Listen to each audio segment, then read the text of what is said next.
タイの首相が動き出しました。ワクチンの効果が出始めているのかどうか、面白い数字が出ておりますので、データを見ていただきます。こんにちは。人生に楽しい旅を、すみやきです。今日はタイが急速に動き出したという話をさせていただきます。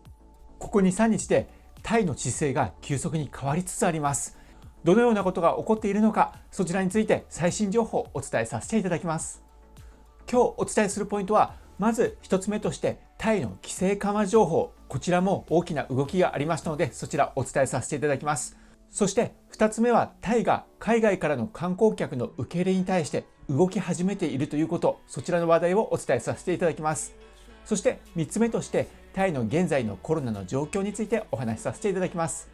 そして最後4つ目、世界の新規感染者にも動きが出てきておりますので、そちらも合わせてお伝えさせていただきます。今回はいろいろと新しいニュース盛りだくさんです。ようやくいろんなものが好転に向かい始めているのかな、そういうふうなことが思えるようなニュースがいろいろあると思いますので、ぜひ最後までご覧ください。このチャンネルでは旅のこととか海外のこととか、また出入国情報とか最新情報いろいろとお伝えしております。刻々と動いていっている海外への渡航事情、そういったものも最新情報をどんどんお届けしていきますので、ぜひチャンネル登録してみてください。それではまずはじめにタイの規制緩和情報からいきましょう。まずこちらはナショナルタイランド2月23日の記事になります。先週のこちらの動画でもお伝えしたんですが、タイでバンコクやパタヤなどで規制緩和が行われる可能性があるというお話をさせていただいたんですが、その規制緩和に関して2月22日に決定がされました。その規制緩和がいつ実行されるかというところになってたんですが、早速実行がされました。まずこちらはバンコクの話題になります。バンコクでは今まで営業ができなかったパブやバー、そういったところが営業ができるようになりました。この新しい規制緩和では、レストランは午後11時まで食事、そしてアルコールの提供もできるようになりました。また娯楽施設、パブやマッサージパーラーも午後11時まで営業ができるようになりました。ただ営業に関してはテーブル間隔を空けて配置する必要があります。またダンスの許可はされておりません。ジムやフィットネスセンター、エクササイズ施設は通常通りオープンできます。スポーツスタジアムに関しては限られた数の観客を受け入れることができます。宴会場や会議室も開くことができますが、300人以上の集まりには許可が必要になりますということです。ですのでほとんどの宴会は開催することができるというようなことになるかと思います。それに続いてこちらは2月の24日、パタヤ千夜一夜というブログからこちら発見しました。こちらはパタヤの規制緩和情報になります。先ほどお伝えしましたように、バンコクでは大幅な規制緩和がされました。そしてパタヤでも2月22日に規制緩和が認められたんですが、バンコクより少し遅れる形でパタヤは23日の午後9時頃に県の広報にて規制緩和の命令書、そちらの概要が掲示されました。パブやバーなどの娯楽施設の営業時間は24時までとするということです。これまでは午後11時閉店だったんですね。それが24時まで延長されました。またレストラン店内での飲酒も24時までとする、これも11時までだったものが24時まで伸びました。ということでパタヤも規制緩和が実現となりました。タイでは続々とさまざまな地域で規制緩和が実施されております。コロナの新規感染者が少なくなってきて、少しずつではありますがタイが状況を取り戻しつつある、そういったニュースだと思います。それではですね、次なんですが、タイが急速に動き出しているというような、そういった話をさせていただきます。こちら2月23日ナショナルタイランドからになります。タイ政府観光庁がワクチンパスポート制度とエリア検疫導入により、7月から外国人観光客の誘致を図る計画だと発表しました。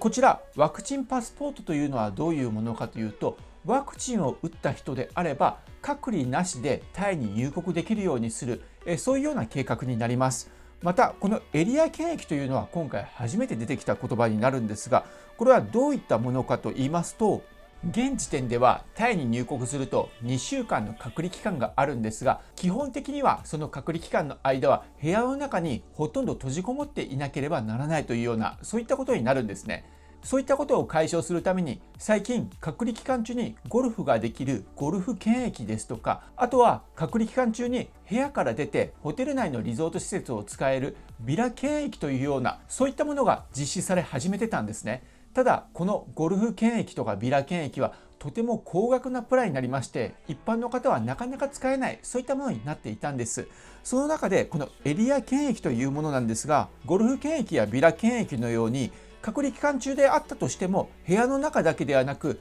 エリア内に限っては行動の自由が得られるというようなものだそうです。ですので、多分なんですが、この外国人観光客の誘致を図る計画ということで、このエリア計画があるということですので、例えばビラ検疫では100万円前後かかったりとか、ゴルフ検疫でも20万ちょっとかかっていた、そういった検疫システムだったんですが、そのような高い検疫システムではない形でホテルに宿泊できてエリアを自由に移動できる、そういうようなシステム、使いやすいシステムを考えているということだと思います。ただ、まだこちらの計画に関しては発表されたばかりですので、内容などそういったことに関しては話し合っている段階だと思いますので、詳細についてはまた分かり次第こちらのチャンネルでもお伝えしていきたいと思います。そしてこのワクチンパスポートに関してなんですが、実は先週の時点でこのワクチンパスポートの案は却下されていた状態だったんですね。ただ、この却下されていたワクチンパスポートの案が急に浮上をし始めました。そしてプランや詳細についても話し合いがされ始めました。まずタイ政府としては、このワクチンパスポートやエリア検疫に関して実現に向けるためにガイドラインを作成する必要があるということで、このような話をしています。まず3つの状況があるだろうという話なんですね。1つ目の状況としては、海外からの観光客が出発する国ではもうワクチンの接種をしたが、タイではまだ国民へのワクチンの接種がそこまで進んでいない場合、これが1つ目。そして2つ目としては、出発国ではすでにワクチンの接種は幅広く浸透していて、その観光客もワクチンの接種を済ませた状態であるが、タイではまだワクチンの接種が浸透していない場合、これが2つ目になります。そして3つ目として、出発国でもタイでもどちらともワクチンの接種が進んで浸透している状態の場合、この3つの場合についてプランを考えていかなければならないだろうというような話になっているということです。特にワクチンパスポートに関しては、出発する国、そしてタイ、どちらともでワクチンの接種が進んでいる状態が望ましいというところになるかと思います。政府の現段階の目標としては、計画の最終決定には通常4ヶ月ほどかかるということで、今年の7月ぐらいには旅行者をタイへ招き入れることができるようになるんではないか、そのような計画で進んでいきたいということです。多分7月にはワクチンパスポートではなくエリア検疫というところになるのかもしれないです。ただ、第4四半期10月からはワクチンパスポートによってより多くの観光客をタイに招き入れたいとしているということです。そのためにもガイドラインの策定を早急に行う必要があるとしております。そしてこのワクチンパスポートに関してなんですが、タイの首相が動き出しました。こちらの記事を見てください。こちら2月23日バンコクポストからになります。予防接種を受けた観光客は検疫を受けないでタイに入国できる、そのような記事になります。タイは観光産業の復活を図るためにコロナワクチンを接種したという証明書を持っている外国人の訪問者に対して2週間の隔離の免除をする可能性が出てきております。タイのプラユット首相は2月23日にこのように話しております。政府はコロナワクチンを接種したという証明書を持っている外国人訪問者がタイ入国時の2週間の隔離をスキップすることを許可することを検討し、外国人訪問者がタイに滞在している間は彼らを追跡することができるようにその計画を考え出すと発表したということです。ですので、追跡ということではアプリを使って GPS か何かでどこにいるか、そういった追跡をするというようなことになるんじゃないかと思うんですが、そのような対策を持ちつつワクチンを接種した人たちは2週間の隔離なしでタイに入国することができる、そのような計画があるということです。この2週間の隔離がなくなったらなんですが、もちろんその2週間の期間隔離をしないでいいということで時間的損失を防ぐことができるということもあるんですが、金銭的損失をなくすことができるということにもなるんですね。現時点ではこの2週間隔離をするために隔離用のホテル、こちらに滞在をしなければならないんですが、このホテルの滞在費が結構かかっているんですね。だからこそタイに行きづらいというところがあるんですが、隔離がなくなることによってこの金銭的なところと時間的なところ、このどちらとものリスクがなくなるということでタイに行きやすくなるというような形になります。また現在 ZIP エアという格安航空会社がタイと日本間を往復しておりますので、これを使うことによってタイに格安航空券で隔離なしで、しかもノービザもありますのでノービザで行けるようになるということになると思います。タイ政府としてはこのコロナワクチンに対してコロナウイルス感染を防ぐことができるという十分な証拠がない場合は、すべての外国人のタイへの訪問者は2週間の検疫をしなければならないというような、そういった主張を何ヶ月も続けてきたんですね。ところが急にタイのスタンスに変化が現れました。この動きが実行されれば、タイのパンデミック前の経済に約5分の1の貢献をしてきたタイの観光セクターを強化することができると書かれています。バンコクのカシコン研究センターは、これが計画通りに進めば観光と経済に大きな後押しとなるだろうと述べています。ただ政府はこのようにも述べています。タイ国内での新型コロナウイルスの発生、またワクチンの展望、そういったところからも今年の見通しに関しては依然として非常に高い不確実性があると述べています。もちろんそうですよね。まだまだわからないというところはあると思いますが、タイ政府自身が前向きに前進の意思を示してきた、そしてリサーチ、プランニング、そういう行動を起こし出したというところは間違いないというところだと思います。それでは次に、現在タイでのコロナの状況はどのような状況なのか、こちら2月24日の記事でバンコクポストからになります。こちらからお伝えさせていただきます。タイ政府は2月24日93件のコロナの新規感染者を発見したと発表しました。まず71件がタイ国内で、そして22件が海外から入国した人たちから見つかったと発表をしました。タイ国内での71件の感染のうち、サムットサコンでは56件の新規感染者が発見されております。ですので、もはやサムットサコンを除くと他の地域では15件しか見つかっていないというような、そのような状況になります。あとは特別観光ビザや観光ビザ、ノービザが認められておりますので、そういったところで海外から入ってきている人が前より増えてきておりますので、そこで22件発見されているというところ、こちらは不安なところではあるんですが、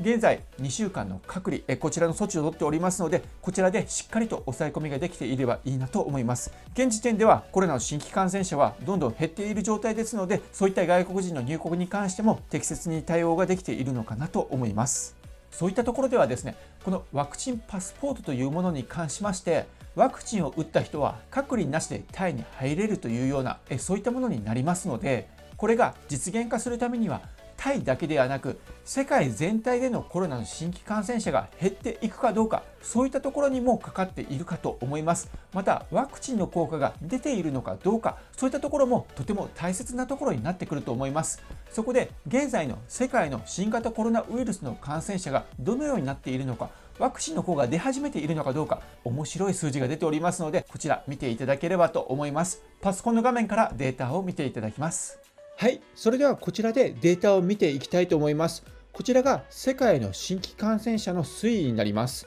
こちらの棒グラフのようなものが新規感染者の数になります。毎日の新規感染者の数です。そしてこの線に関しては7日間の新規感染者数の平均線になります。この平均線を見ることにより新規感染者数が減っているのか増えているのか、そういったところが分かります。こちら最近見ていただきますと、ずっと減ってきているような状況になります。このような減り方というのは今までに一度も起こったことがなく、こちら2020年の2月ぐらいから見てきたとしても、ずっと増え続けているだけでずっと減っているような、このような線が現れたことは今までありませんでした。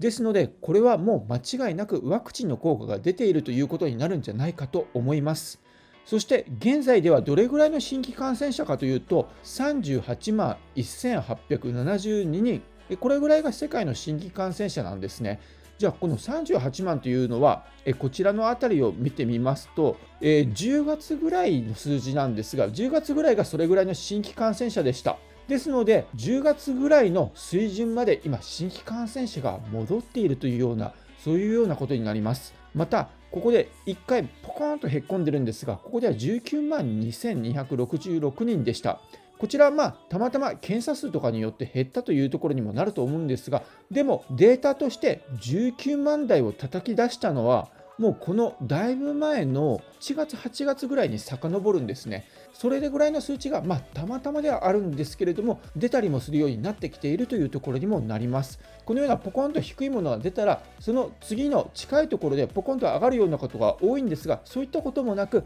やはり減り続けているというような、そのような状況になります。直近の1ヶ月間で見るとこのような状況ですね。ずっとこの7日間平均線はなだらかではありますが減り続けているというような状況になります。変異種という話もありますが、やはりワクチンの効果が出て世界的に新規感染者が減り続けているというところにもなります。このような形でだんだんと本当に世界での新規感染者減っていってくれればなと思います。いかがでしたでしょうか。新型コロナウイルス、タイでも世界でもまた日本でもだんだんと減り出しているような状況でもあります。明るい兆しが見え始めてきているようなそういったデータもどんどん出始めてますので、まだまだわからないところもあるんですが、このまま少しずつでもいいので事態が好転に向かっていってくれればなと思います。このチャンネルを見ていただいている方々は海外に行かれたことのある方ばかりだと思いますので、また海外に行きたい、そういったことを切望されている方が多いと思いますので、私自身も毎年アフリカに行ってましたがアフリカに行けなくなった口です。昨年の4月にはアフリカ人を日本に呼んで日本人との交流会とかそういったことも企画してたんですが、全ての企画がパーになってしまった、そういったところでもあります。ですので私自身も本当に事態が好転して海外に行きやすく、海外の人たちが日本に来やすく早くなってくれればなと切望しております。そのためにもこれからも海外渡航情報、出入国情報、最新情報をどんどんと発信していきます。もしよければまだチャンネル登録していない方はチャンネル登録して情報をまたご覧いただければ嬉しいです。またいつもいいねやコメントをいただいて感謝しています。ありがとうございます。今回もこの動画をご視聴いただきましてどうもありがとうございました。